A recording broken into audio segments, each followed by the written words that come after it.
Madame, Monsieur, bonjour et soyez les bienvenus. En Côte d'Ivoire, plusieurs sujets hier au centre du Conseil des ministres au palais présidentiel, à savoir la mise en œuvre de la nouvelle gouvernance des établissements hospitaliers, le projet de sauvegarde et de valorisation de la baie de Cocody et la frontière maritime entre la Côte d'Ivoire et le Ghana. À noter également que l'inauguration de l'échangeur de l'amitié ivoiro-japonaise aura lieu le 16 décembre prochain. Le Conseil des ministres a été dirigé par le président de la République, Alassane Ouattara. Dans l'actualité nationale aussi, ce séminaire organisé récemment par le ministère de la Construction, du Logement et de l'Urbanisme. Objectif, redynamiser et renforcer tous les services centraux dans le district d'Abidjan et les services territoriaux à l'intérieur du pays.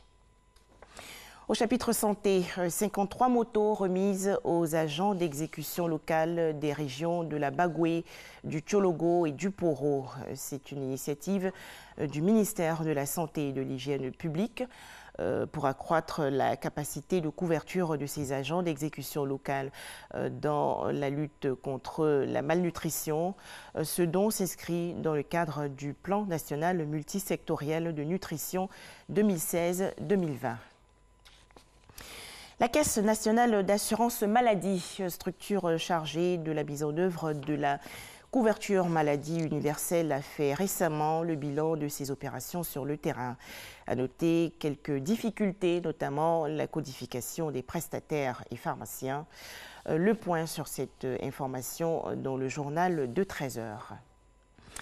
Encore un drame de l'immigration clandestine. Au moins 58 personnes sont mortes dans le naufrage aujourd'hui d'un bateau au large de la Mauritanie. Annonce faite par l'Organisation internationale pour les migrations. L'OIM précise dans un communiqué que 83 passagers avaient réussi à rejoindre la côte à la nage. Le bateau était parti de Gambie le 27 novembre dernier. Enfin, à quelques jours des commémorations de l'attaque japonaise de Pearl Harbor à Hawaï, la base militaire est à nouveau endeuillée. Un marin américain a tué 2 personnes par balle et en a blessé une 3e hier avant de se suicider. Les 2 morts sont des employés civils du ministère américain de la Défense, de même que le blessé qui a été hospitalisé et se trouve dans un état stable. Voilà, merci de nous avoir suivis. Je vous retrouve à 13 h dans le cadre du journal.